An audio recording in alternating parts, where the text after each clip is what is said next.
If you hear the word Phoenix tonight, do not run toward the mansion. Walk away, because by then it will already be too late. The old security supervisor barely finished his warning before every monitor inside Madison Hayes' sprawling Bellevue estate suddenly turned black. One by one, dozens of surveillance screens disappeared into darkness, replacing crystal-clear camera feeds with a single blinking symbol that none of the younger technicians recognized. Outside, the quiet streets surrounding the gated property looked strangely empty beneath a cold Washington sky. Luxury cars sat motionless in long driveways, decorative lights shimmered across perfectly trimmed gardens, and a gentle evening breeze stirred the tall cedar trees that framed the estate. Everything appeared peaceful until the head of private security noticed several unidentified vehicles stopping beyond the outer gates at almost the same moment. His radio immediately filled with overlapping voices. Motion sensors reported unusual movement. Exterior cameras stopped responding one after another. Remote access to the automated security network suddenly failed without explanation. Inside the mansion, executives from Madison's technology company continued discussing a multi-billion-dollar acquisition, completely unaware that every digital layer protecting the property was quietly disappearing. Madison remained composed as assistants rushed into the conference room, carrying tablets that refused to reconnect with the central system. "Restart everything," one executive ordered. "We are trying," a technician answered. "Nothing is responding." The security supervisor reached for the emergency lockdown controls, but before his hand touched the panel, a calm voice came from the hallway. "Do not activate the lockdown." Every face turned toward the man standing near the entrance. Daniel Carter wore simple maintenance coveralls instead of an expensive suit. A small toolbox rested beside his boots, and a visitor identification badge still hung from his jacket after spending the afternoon servicing backup electrical equipment in another building on the property. Most people inside the room had never learned his name. To them, he was simply the quiet contractor who always arrived early, finished his work without attracting attention, and disappeared before anyone noticed. Madison looked at him with controlled impatience. "This is a restricted executive meeting," she said. "Security will handle this." Daniel did not move. His eyes remained fixed on the dark monitors lining the wall. "If you lock the system now," he replied evenly, "you will finish exactly what they started." The room fell silent for only a second before several executives exchanged doubtful smiles. One quietly whispered that the maintenance contractor had obviously misunderstood the situation. Another insisted that the automated defense network protecting the mansion had cost more than most small companies earned in a year. It could not possibly be compromised by an ordinary intrusion. Daniel neither argued nor defended himself. He simply watched the blinking symbol continue appearing across one screen after another. The image was small, almost insignificant, a stylized bird rising through a circle of light. His expression changed almost imperceptibly, not into fear, but into recognition. He had not seen that symbol in many years. Madison noticed the subtle change in his face. "Do you know what that is?" she asked. Daniel answered after a long, measured breath. "I was hoping I would never see it again." Before anyone could ask another question, every light inside the security operations center dimmed for exactly 3 seconds before emergency power restored the room. The mansion remained illuminated, but the entire artificial intelligence security network displayed the same message in silent white letters across every monitor. "Access denied." Then, beneath those 2 words, one final line appeared as though it had been waiting years for someone specific to read it. "Welcome back, Phoenix." No one spoke after the final message appeared across the darkened monitors. The words remained motionless, glowing against the black screens with an eerie calm that somehow felt more unsettling than flashing alarms ever could. Around the conference table, executives instinctively looked toward Daniel Carter instead of the disabled security system. Moments earlier, he had been nothing more than a quiet maintenance contractor finishing routine electrical work inside the estate. Now, every eye searched his face for answers. He clearly had no intention of volunteering. Madison Hayes stepped away from the conference table with measured confidence despite the growing uncertainty surrounding her. She had built one of the country's fastest-growing security technology companies by trusting data, preparation, and intelligence systems. Yet every layer of technology surrounding her mansion had just become useless without a single broken window or damaged lock. "Explain that message," she demanded. Daniel looked at the silent screens before answering in the same calm voice that had carried no trace of panic from the beginning. "I cannot explain it yet." Several executives immediately protested. One insisted local law enforcement should be called again. Another argued the automated lockdown should still be forced manually before the unidentified vehicles outside moved any closer. Daniel quietly shook his head. "The system is waiting for someone to make that mistake," he said. "If you force a manual override, you will lose every remaining layer of visibility." His words were met with doubtful expressions. To everyone else, he sounded like a man making impossible claims without evidence. Madison folded her arms. "You speak as though you designed this attack." Daniel answered without offense. "No, I recognize the thinking behind it." Before anyone could question him further, an operations assistant rushed into the room carrying a portable radio. "The outer patrols cannot communicate with one another," she reported. "Every secure channel is being redirected somewhere else." Daniel accepted the radio for only a moment, listening carefully to the bursts of static before handing it back. "They are not jamming your communications," he observed. "They are teaching your own network to distrust itself." The sentence puzzled nearly everyone in the room except one elderly security supervisor, whose expression slowly changed from confusion to concern. He stared at Daniel with growing recognition but remained silent. While technicians struggled to recover camera feeds, Daniel quietly walked toward one of the mansion's tall windows overlooking the cedar trees surrounding the property. Beyond the elegant gardens, he noticed something almost invisible beneath the soft glow of landscape lighting. None of the unidentified vehicles had moved. No one appeared to be rushing the gates. Whoever had planned this operation possessed extraordinary patience.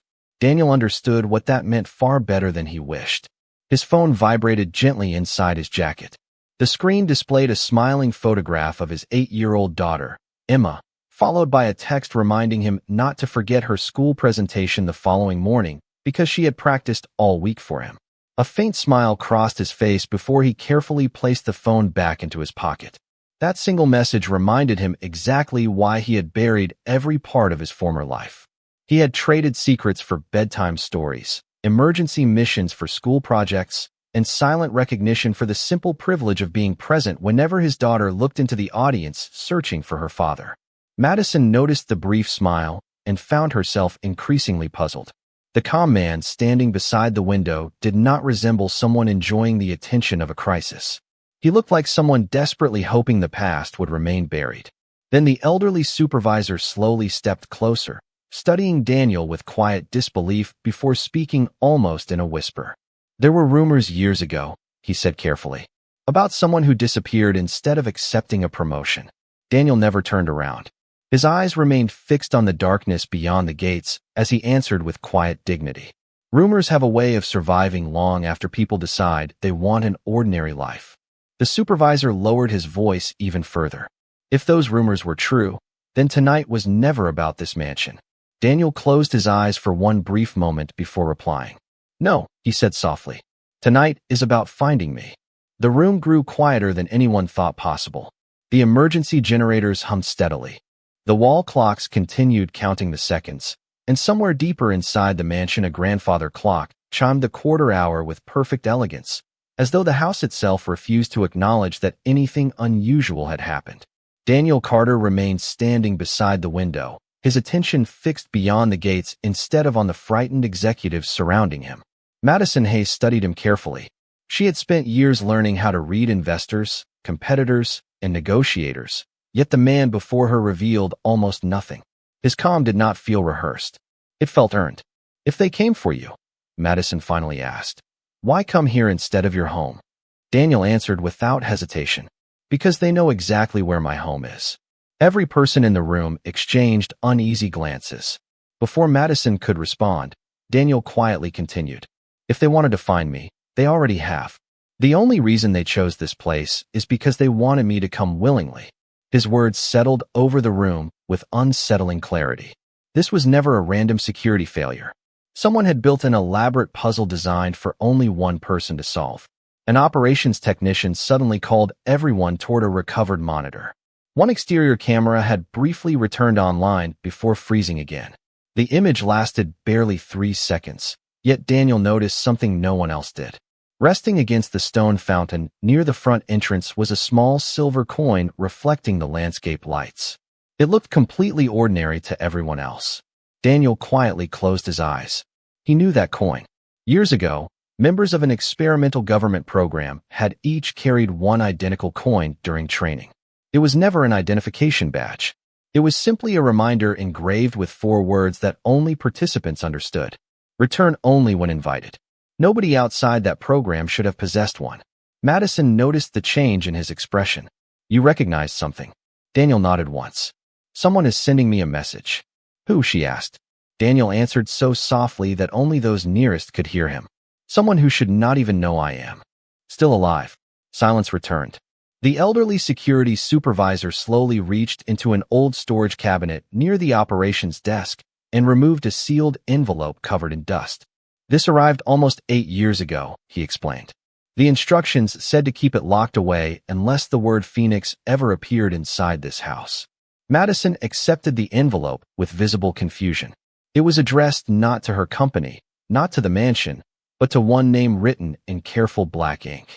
Daniel Carter. Every executive stared at him in disbelief. Daniel looked equally surprised. He carefully opened the envelope and unfolded a single sheet of cream-colored paper. There was no signature, no official seal, only one handwritten sentence. You succeeded the day you walked away.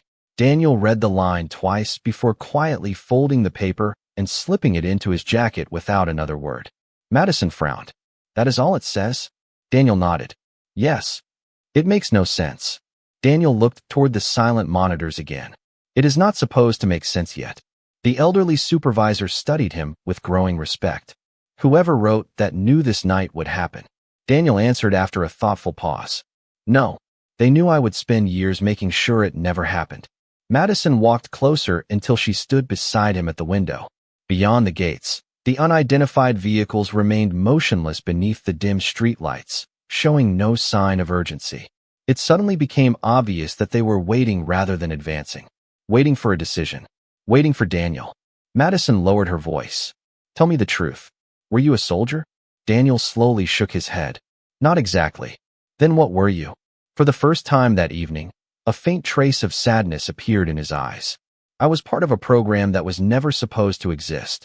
As the words left his mouth, every disabled monitor inside the operations center flickered back to life for exactly 1 second before displaying a new message that none of the technicians had programmed. Phase 1 complete. Guardian confirmed. The words Phase 1 complete. Guardian confirmed remained on every monitor long after the system should have refreshed. None of the technicians could remove them. They disconnected servers, restarted terminals, and even isolated the internal network. Yet the message lingered with quiet confidence, as though it no longer depended on the mansion's technology at all. Madison Hayes slowly lowered the tablet she had been holding. For the first time since building her company, she found herself standing inside the most advanced security environment she had ever created while knowing she was no longer the person in control. Daniel Carter looked at the screens without surprise. They wanted everyone in this room to see that message, he said calmly. It was never meant for the computers. It was meant for us. One executive immediately objected, insisting they should evacuate the mansion and relocate to a secure corporate facility across Lake Washington. Another recommended contacting every available federal agency. Daniel listened without interrupting before quietly asking a simple question. Has anyone actually tried to enter the property? The room became silent again. The security supervisor checked every available report before answering. No. Has anyone demanded money? Daniel asked. No. Has anyone threatened the company? Again, the answer was no. Daniel nodded thoughtfully. Then you are still assuming this is an attack. Madison folded her arms. If it is not an attack, what is it? Daniel looked toward the frozen image of the silver coin that had briefly appeared beside the fountain. It is an invitation. The explanation sounded impossible, yet somehow it fit every strange detail. Whoever stood beyond the gates possessed enough capability to disable an advanced security network without causing destruction, enough discipline to wait without creating panic, and enough knowledge to deliver messages that only Daniel could understand. This was not chaos. It was choreography. The elderly security supervisor suddenly remembered something stored beneath the mansion long before Madison purchased the estate. "There is an old archive room under the west wing," he said carefully. The previous owner insisted that it remain untouched during every renovation. Madison looked genuinely surprised. "I have owned this property for 4 years. There is no archive on any blueprint." "That is because it was removed from the official records," the supervisor replied. Daniel turned toward him immediately. "Show me." They walked through a quiet hallway lined with framed photographs celebrating business achievements and charitable events. Elegant lighting reflected across polished hardwood floors while the distant hum of emergency generators echoed beneath the mansion. The atmosphere remained strangely peaceful despite everything unfolding outside. They eventually reached a heavy wooden door hidden behind built-in bookshelves. The supervisor produced an old brass key from a small locked cabinet and hesitated before inserting it into the weathered lock. "Nobody has opened this room since I started working here 12 years ago," he admitted. The hinges moved almost silently. Inside, dust-covered shelves filled with forgotten storage boxes, outdated engineering drawings, and equipment that belonged to another generation. Daniel scanned the room slowly before walking directly toward the far wall without hesitation. Madison noticed it immediately. "You have never been here," she said. "How did you know where to look?" Daniel paused before answering. "Because rooms like this were never designed to hide documents." He gently pressed one section of the wooden paneling. A narrow compartment opened with a soft mechanical click. Inside rested a single black case no larger than a hardcover book. There was no company logo, no government seal, and no identifying number. Only one small engraving on the lid. A phoenix rising above a horizon. Madison looked at Daniel with growing disbelief. "You knew that was there?" Daniel slowly shook his head. "No. I knew someone expected me to find it." As he carefully lifted the case, a folded yellow note slipped onto the floor. The handwriting matched the mysterious letter from the sealed envelope. It contained only one quiet sentence. "When the lock opens, do not believe the first truth you discover."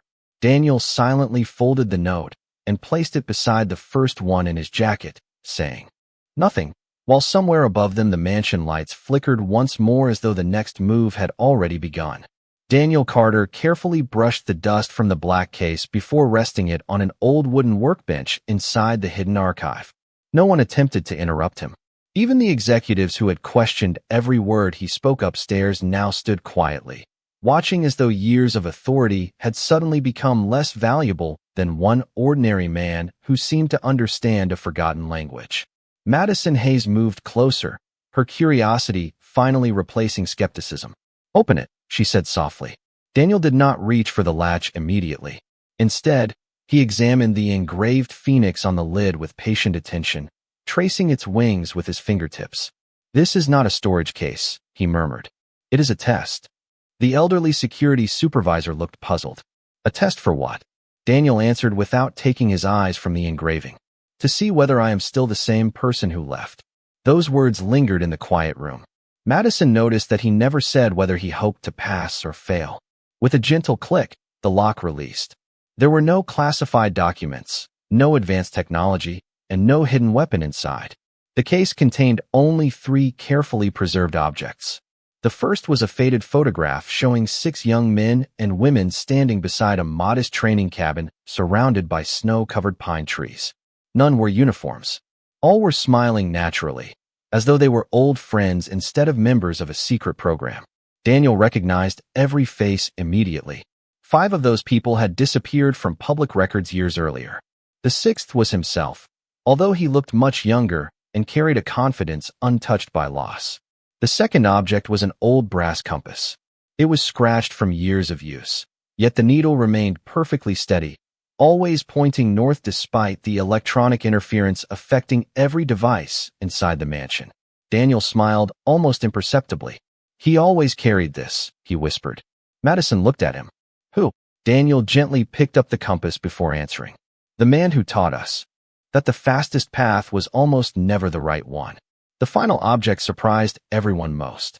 It was an ordinary blue crayon, carefully wrapped inside a clear protective sleeve. One executive could not hide his confusion. A child's crayon? Daniel carefully held it in his hand, as though it were priceless. No, he replied quietly. A promise. Madison looked between the three objects. I do not understand any of this. Daniel nodded. You are not supposed to. None of these items were chosen because they are valuable. They were chosen because they remind someone of who they wanted us to become. Before anyone could ask another question, Daniel's phone vibrated again. This time it was not a message, but a voicemail automatically delivered from earlier that afternoon. He played it without thinking. Emma's cheerful voice filled the silent archive. Hi, Dad. My teacher said tomorrow we have to bring something that reminds us what courage looks like. I was going to bring your old work boots because they are my favorite thing in the house. I hope that is okay. Love you. The recording ended, leaving the room completely still. Madison lowered her eyes. She had spent years believing courage belonged to extraordinary achievements, public recognition, and impossible business decisions. Yet an 8-year-old girl believed it could be found in a pair of worn work boots. Daniel quietly slipped the phone back into his pocket. That is why I never threw them away, he said with a faint smile. Just then, the brass compass began rotating slowly for the first time before stopping in an unexpected direction. It was no longer pointing north. It pointed directly toward the eastern wall of the archive. Daniel followed its indication until he stopped before an old framed landscape painting that appeared completely ordinary. Tucked behind the lower corner of the frame was another small handwritten note in the same familiar handwriting. He unfolded it carefully and read the single sentence without speaking it aloud. Madison noticed the color slowly disappear from his face. What does it say? She asked. Daniel looked at the compass, then at the note, before quietly answering. It says, "The person waiting outside is not the one who invited me." The realization settled over everyone with quiet force because it meant the true architect of the evening had not yet revealed themselves. No one rushed to speak after Daniel Carter revealed the message. The hidden archive seemed to grow even quieter, as though the old room itself had been waiting years for someone to understand what had just been discovered. Madison Hayes looked at the handwritten note in Daniel's hand, then toward the ceiling where the faint vibration of the emergency generators echoed through the walls. If the people outside are only a distraction, she asked carefully, then where is the real threat? Daniel folded the note with deliberate care before placing it beside the others inside his jacket. That is the wrong question, he replied. The real question is why someone wanted every one of us looking in the same direction. The words settled heavily over the room. Madison immediately turned toward the security supervisor. Bring up every system that still works. Forget the gates. Forget the perimeter. I want to know what has changed inside this property during the last 30 minutes. The supervisor nodded and spoke into his portable radio. A few moments later, one technician reported something unusual. Nothing had been removed from the mansion. Nothing had been damaged. Nothing had entered the building. Yet one secure digital vault beneath Madison's private office had quietly unlocked itself for exactly 9 seconds before sealing again. The vault contained no cash, no jewelry, and no confidential business contracts. Instead, it stored the original design files for Sentinel, the artificial intelligence security platform that had transformed Madison's company into an industry leader. Madison frowned. Those files never left the vault. Daniel answered calmly. Perhaps they were never the target. Together, they returned upstairs to the executive floor. The security monitors had partially recovered, displaying peaceful images of the estate grounds beneath the cool Washington night. The unidentified vehicles still waited beyond the property without moving an inch. Their patience now felt almost reassuring rather than threatening. Whoever occupied them seemed interested only in time. Daniel quietly studied the restored system before walking toward Madison's office. He stopped beside the digital vault concealed behind an elegant walnut bookcase. May I? He asked. Madison entered her security code and stepped aside. Inside the vault, dozens of encrypted storage drives remained perfectly organized. Daniel ignored them all. Instead, he reached toward an old leather notebook resting alone on the highest shelf. Madison looked surprised. That does not belong with the company records. Daniel gently opened the notebook. Every page contained handwritten observations rather than technical drawings. The notes described leadership, responsibility, trust, and the dangers of allowing intelligent systems to replace human judgment. The final page carried a familiar line written in the same careful handwriting as the mysterious notes. Technology protects what people build. Character protects what technology never can. Daniel slowly smiled. Now I understand. Madison stepped beside him. Understand what? Daniel closed the notebook with quiet respect. This was never about stealing your technology. Someone wanted to know whether you still believed your company was built by software instead of people. Madison remained silent. For years, she had proudly introduced Sentinel as the future of security, often saying that human error was the greatest weakness in any system. Tonight, that belief suddenly felt incomplete. At that moment, Daniel's phone rang once more. It was not an unknown number. It was Emma's elementary school. His heart tightened for the first time that evening. But the school secretary simply apologized for calling late and reminded him that the science fair had been moved forward by 30 minutes the next morning. Daniel thanked her warmly and promised he would be there before the doors opened.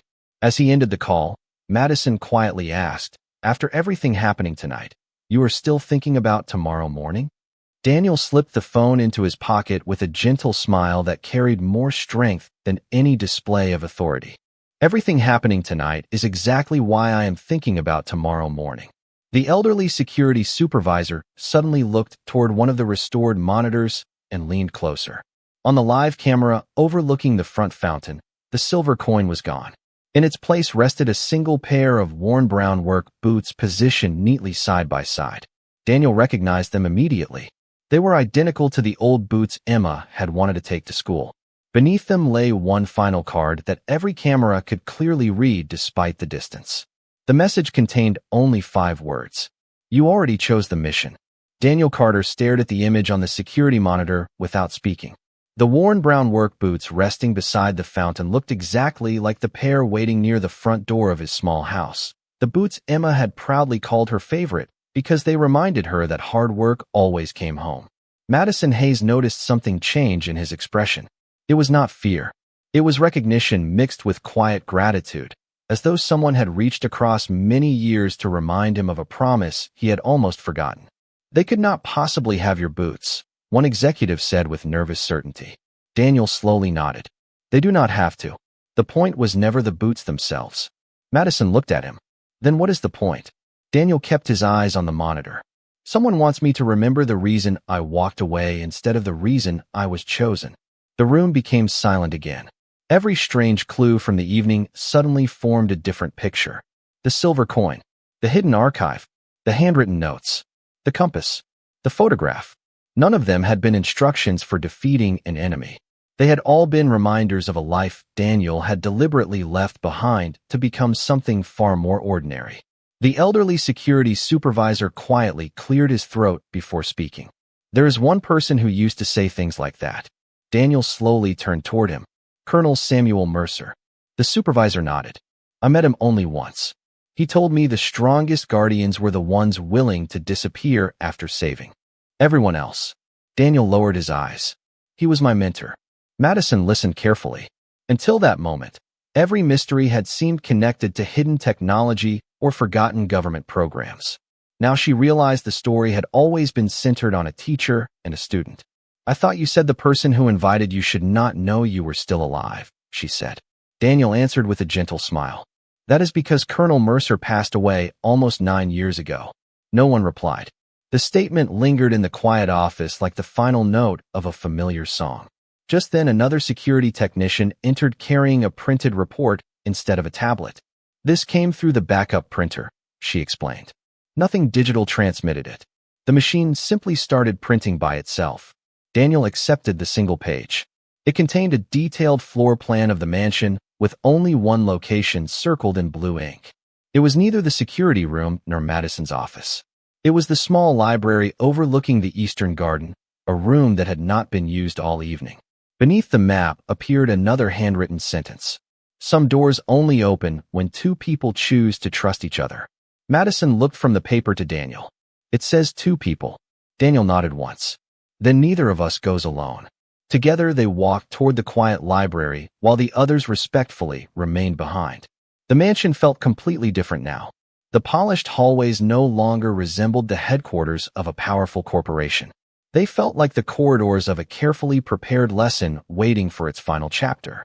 Soft lights reflected across framed family photographs left behind by previous owners, and the scent of cedar drifted through a slightly open window. Daniel paused beside one photograph showing a father teaching a young daughter how to ride a bicycle. He smiled almost unconsciously. Madison noticed it immediately. "You miss being home," she said. Daniel answered without hesitation. "Every minute I am away." They entered the library together. Nothing appeared unusual until Madison reached for an old reading lamp beside a leather chair. As the warm light illuminated the room, a hidden projector quietly activated inside the ceiling without any visible switch being touched. A familiar voice filled the silent library, calm, patient, and unmistakably real. "If you are hearing this, Daniel, then you remembered the one lesson that mattered most. You did not come because someone ordered you. You came because someone needed you. That means you were never Phoenix. You were always its keeper." The familiar voice faded into silence, yet no one inside the library moved. Daniel Carter stood perfectly still, his eyes fixed on the empty wall where the hidden projector had cast nothing more than a soft circle of light. Madison Hayes looked at him with quiet understanding instead of questions. For the first time that evening, she realized the greatest mystery had never been the disabled security system or the waiting vehicles outside the gates.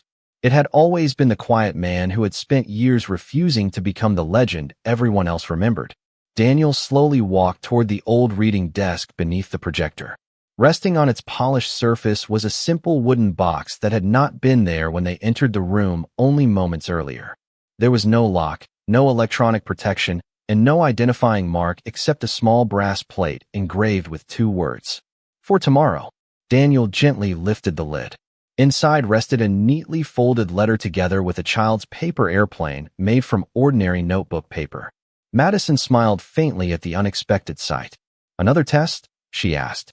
Daniel carefully unfolded the airplane before answering. "No, this feels like a reward." Written across one wing in faded blue ink were words that immediately brought back Emma's voicemail from earlier that evening. "Courage is what children remember after adults forget." Daniel closed his eyes for a brief moment. He could almost hear Colonel Samuel Mercer repeating the same lesson during quiet evenings long ago, reminding every trainee that no mission mattered if it cost them the chance to become the kind of parent their children deserved. He unfolded the accompanying letter with careful hands. The handwriting matched every previous note. "Daniel, if you are reading this, then someone finally built a world that believes machines can replace character. I arranged tonight because that belief had to be challenged without humiliating anyone. The lesson was never for you. It was for the people who would someday trust technology more than integrity. If Madison Hayes walks beside you when this letter is opened, protect her company. Not because of what it has created, but because of what it can still become." Madison quietly lowered her eyes. Every achievement she had celebrated suddenly seemed incomplete. Her company had built remarkable systems, yet she had overlooked the quiet people whose judgment could never be replaced by software. She turned toward Daniel with genuine humility. "I spent years believing the strongest security was built with algorithms." Daniel smiled gently. "Algorithms are valuable. They just need someone with wisdom standing behind them." At that exact moment, every security monitor throughout the mansion automatically restored itself. Camera feeds returned one after another. Communication channels cleared. Access controls reset without requiring a single command. The strange messages vanished as though they had never existed. The elderly security supervisor's voice came over the portable radio, filled with amazement. "Everything is back online. Every system reports normal operation." Daniel looked through the library window toward the front entrance. The unidentified vehicles beyond the gates quietly started their engines before turning away one by one. They left without haste, without celebration, and without leaving any sign that they had ever been there. Madison watched them disappear into the peaceful Bellevue night. "That is it?" she asked softly. "They are simply leaving?" Daniel nodded. "Their work is finished." "Who were they?" Daniel looked at the folded paper airplane resting in his hand. "People who understood that the best victory is the one where nobody has to lose." Madison slowly exhaled, feeling the weight of the evening finally lifting from her shoulders. She glanced at the clock above the fireplace and noticed the late hour. "You should get some rest," she said. Emma has her science fair tomorrow. Daniel smiled more warmly than he had all night. That has always been the most important appointment on my calendar. As he carefully placed the letter back into the wooden box, one final envelope hidden beneath the lining quietly slid into view. Unlike every previous note, this one was addressed not to Daniel, but to Emma Carter, with one handwritten instruction beneath her name. Please open after your father remembers who he has become. The first rays of morning sunlight stretched across Bellevue as Daniel Carter parked his aging pickup truck outside Emma's elementary school. After the longest night he had experienced in years, the simple sounds of children laughing on the playground felt more extraordinary than any hidden archive or encrypted message. Emma climbed out carrying her carefully prepared science project in one hand and the pair of worn brown work boots in the other. She looked up at her father with the same bright smile that had carried him through every difficult season of his life. I knew you would make it, she said proudly. Daniel smiled back. I promised. Together they walked toward the school entrance while parents hurried past carrying posters, models, and display boards. Nobody recognized the quiet father in the faded jacket. Nobody knew that only hours earlier he had stood at the center of a mystery that had tested everything he believed about duty, honor, and the life he had chosen. Daniel was grateful for that. Across town, Madison Hayes stood before the executive board of her company. Instead of presenting quarterly growth projections or product demonstrations, she quietly placed the old leather notebook from her office vault on the conference table. Beginning today, she said, every leadership program in this company changes. The executives exchanged curious looks. Madison continued with calm conviction. Technology will always matter. But from this day forward, character will be the first qualification for every position of trust. No one argued. They had all witnessed enough to understand that the strongest systems could never replace the judgment of good people. Later that afternoon, Madison drove to Daniel's modest home carrying the wooden box from the library. She found him repairing a loose fence while Emma painted a small birdhouse nearby. There were no security teams, no reporters, and no corporate assistants. The peaceful backyard felt more valuable than every luxury room inside the mansion. Madison handed Daniel the unopened envelope addressed to Emma. I believe this belongs to your family now, she said. Daniel thanked her before kneeling beside his daughter. This letter is yours, he explained gently. Emma looked at the envelope with wide, curious eyes. Can I read it now? Daniel nodded. She carefully unfolded the single page and began reading aloud. My dear Emma, if this letter has reached you, then your father succeeded in the only mission that ever truly mattered. He believed his greatest achievement was leaving his old life behind to become your father. He was wrong. Becoming your father was never the end of his mission. It was the reason the mission existed in the first place.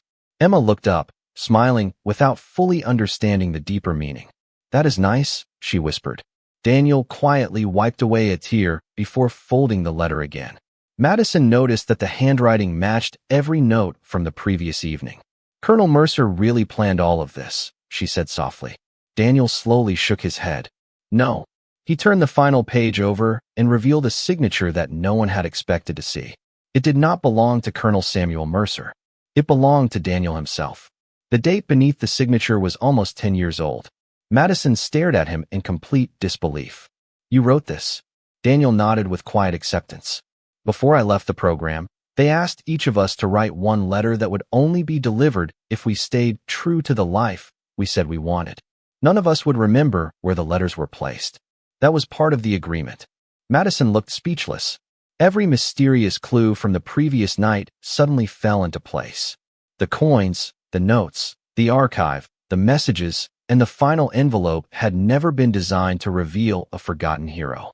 They had been created to answer a single question asked a decade earlier. Had Daniel truly become the man he hoped his daughter would one day admire? The answer had never been hidden inside a secret code, an advanced security system, or the name Phoenix.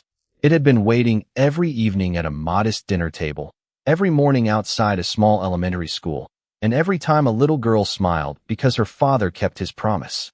Daniel looked at Emma as she carefully placed the letter inside her science project folder beside the worn work boots.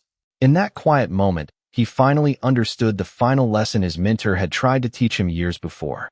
Phoenix had never been a code name for the person who saved the mission. Phoenix was the name reserved for the life someone chose after they no longer needed saving.